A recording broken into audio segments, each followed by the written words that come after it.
Ladies and gentlemen, let's begin with a harsh truth, one that is difficult to accept yet profoundly liberating when you truly understand it. Not every silence is an insult. Not every delay is a dismissal. And not every unreturned call is a condemnation. You see, we live in an era of constant connectivity, yet we've never been more cognitively fragmented. Our attention is torn in 1,000 directions by obligations, by responsibilities, by fears, and often by trauma. So when someone ignores you, the reflexive assumption is, I've been rejected. But that assumption, that automatic narrative, reveals more about your own insecurities than it does about the reality of the situation. People are not always agents of rejection. They are often victims of chaos. This is a truth that cuts through illusion, because when you take things personally, you assume the world is ordered around your feelings, when in fact it is governed by forces far beyond your comprehension. Every individual you meet is walking through a storm you cannot see. The chaos in their life is not visible, but it is powerful, gripping, suffocating, relentless. And when they fail to respond to you, when they vanish into silence, it's often not malice, not dismissal, but pure, unfiltered overwhelm.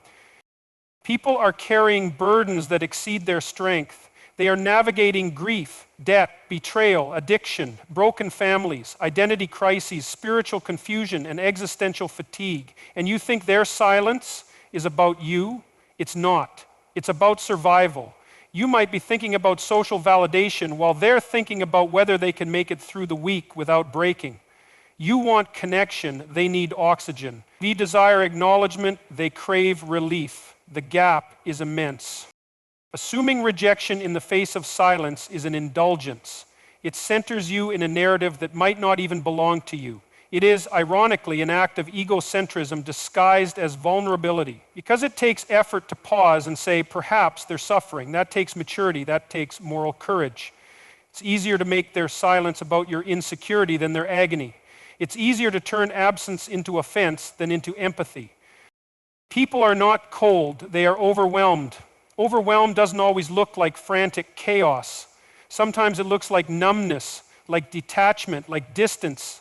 Their minds are fogged with indecision and fear. Their spirits are weighed down by pressures they can't articulate. They are exhausted from pretending to be okay. They scroll past your message not because they don't care, but because they have no psychological capacity left to respond. Their silence is not rejection, it is depletion. In the modern age, the brain is under siege. Notifications, deadlines, unresolved trauma, societal pressure, digital addiction. These conspire to rob people of presence. So when you don't hear back, it's not necessarily because you weren't important. It's often because they've lost their grip on what matters. They can't prioritize because everything feels like a threat. And your text, your call, your presence, even if positive, can register as one more thing. Think of the iceberg you see in every person's life. You see their surface, the smile, the social media, the schedule. What you don't see is the abyss underneath, the losses they've buried, the panic attacks they hide, the sleepless nights, the silent screams, the prayers whispered into the dark. That's what's swallowing their attention. That's why they don't write back. The culture teaches you to interpret everything through the lens of self, but that lens is distorted. It magnifies insecurity and shrinks compassion. It tells you that every delay is disrespect, every absence a slight, but reality is colder and deeper than that. Reality says people are breaking under invisible loads, and unless you see that clearly, you'll live in a cycle of unnecessary suffering, misinterpreting overwhelm as insult.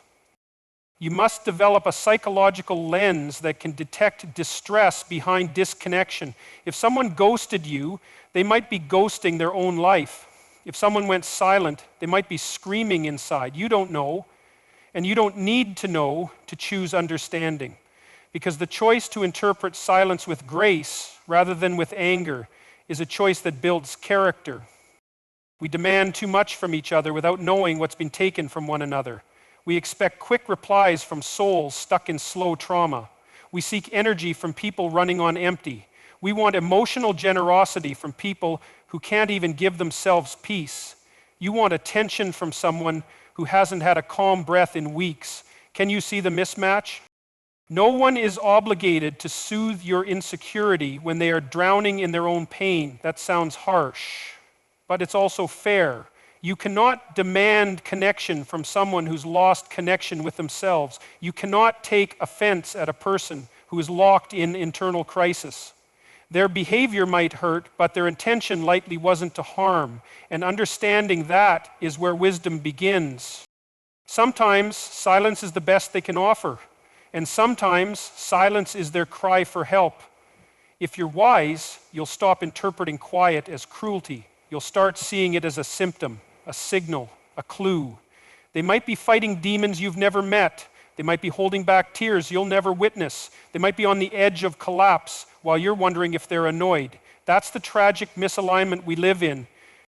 People aren't always avoiding you. Sometimes they're avoiding mirrors, phones, emails, bills, conversations, mirrors themselves. They're not absent because of you. They're absent because of everything. If their mind is a battlefield, don't expect them to send you postcards. Expect echoes. Expect gaps. Expect moments of absence that are filled not with rejection, but with unspoken struggle. Human beings are finite. Our minds can only process so much. When the bandwidth is maxed out, relationships suffer. And not because those relationships are worthless, but because they are weighty. And sometimes people put off what matters most because it requires energy they don't have. You may be deeply valued, but also deeply delayed. This realization requires a spiritual upgrade. It requires you to live with less entitlement and more compassion. It requires you to stop writing rejection stories in the silence of others and start asking better questions. Are they okay? Is something going on? Can I offer them space without bitterness? These questions restore dignity to the moment. They save you from resentment and invite you into maturity. Because in the end, being ignored isn't always a story about you. It's a story about someone trying to hold their life together with trembling hands. And if you can see that, not just understand it, but truly see it, then you'll stop chasing responses and start cultivating empathy. You'll stop expecting constant affirmation and start living in the reality of human limits. Your freedom lies in that shift, in the refusal to let others' silence define your worth, in the strength to give space without internal collapse, in the discipline to interpret behavior not through fear but through understanding. Because if you can grasp that ignoring isn't always rejection, it's sometimes just overwhelm, you'll step into a new kind of power, quiet, steady, unshakable. Understand the hierarchy of attention. Not everything is about you, and that's liberating. Because if you believe every delayed reply, every unanswered message, every glance that passes over you is an attack on your worth, then you will live in constant psychological warfare. The truth is, people prioritize based on survival, not sentiment. They respond not to who shouts loudest, but to what screams most urgently in their mind. And that screaming might not be you. And that has nothing to do with your value. You are not the center of everyone's crisis. You are not the answer to their chaos. You are not the headline in someone else's emergency. You are a character in their story, but not the author of their plot. And understanding that, truly understanding that, is where emotional strength begins. It's not humility to think everything is about you. That's ego disguised as insecurity. That's the subtle narcissism of self-blame. A twisted belief that everything around you is a response to your presence. But it isn't. Their silence could be about their marriage falling apart. Their delay could be the result of spiraling anxiety. Their lack of attention might be because their parent is in the hospital, and while you're there wondering why they don't see you, they might not be seeing anything clearly at all. Life is not being filtered through your lens alone. Other people have battles that eclipse your concerns, and to believe otherwise is to live in delusion. The hierarchy of attention is real, and it is brutal. The brain has only so much room for concern, only so many fires it can put out at once. And when the world feels like it's burning, your well-crafted text message doesn't even register as smoke. And that doesn't make you irrelevant, it makes you realistic. Because maturity is realizing that someone else's priorities do not always include you. And that's not an insult, it's an invitation to find your own ground. When you release the idea that you should be central in everyone's mind, you also release the suffering that comes with it. You begin to breathe. You begin to live lighter. You stop taking silence as offense and instead start seeing it as space. And in that space, you build something rare: resilience. The ability to remain grounded even when others drift. The strength to stay kind when attention is scarce. Not everything is meant to orbit around you. The world is not a mirror. Sometimes it's a wall. Sometimes it's a maze. Sometimes it's a battlefield. But rarely is it a spotlight. And when you stop expecting the spotlight, you begin to notice the candlelight, the small, steady signs of care that don't scream but whisper. A like, a nod, a glance, a word. These become enough because you're not starving for attention. You're grounded in your worth. People are overwhelmed with input. They're managing jobs, families, finances, identity crises, health scares, existential dread. Your moment of need doesn't always register as their moment of readiness. That's not cruelty, that's limitation. And if you respect the limitations of others, you stop resenting their silence. You stop clinging to the myth that if they cared, they would reply.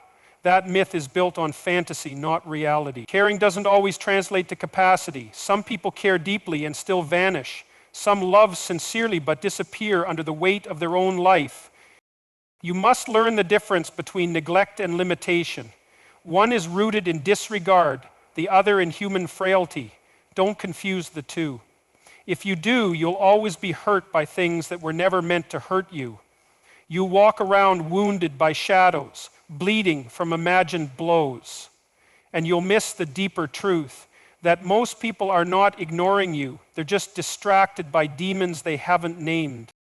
When you grasp the hierarchy of attention, you start focusing on what you can control, your response, your focus, your own growth. You stop playing the victim in other people's schedules. You stop measuring your value by how quickly someone taps a screen. You start living from a place of strength, not need. Because your identity is not up for negotiation, not by anyone, not by silence, not by delay. And this isn't just about personal peace, it's about social sanity. We are raising generations who believe digital attention is the currency of love, that being seen is the same as being valued. But that is a lie. You can be deeply seen and utterly disposable.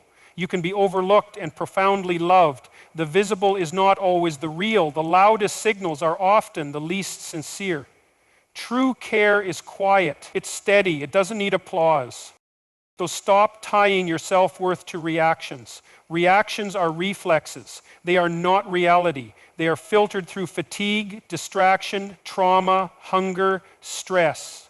Someone's tone might be sharp because they're battling shame. Someone's absence might be protective, not punitive. Your presence in their life is not the only variable. You must allow for the weight of their world. You must factor in the unseen. When someone turns away, it might not be from you, it might be inward. They're collapsing, not retreating. They're closing down, not pushing you out.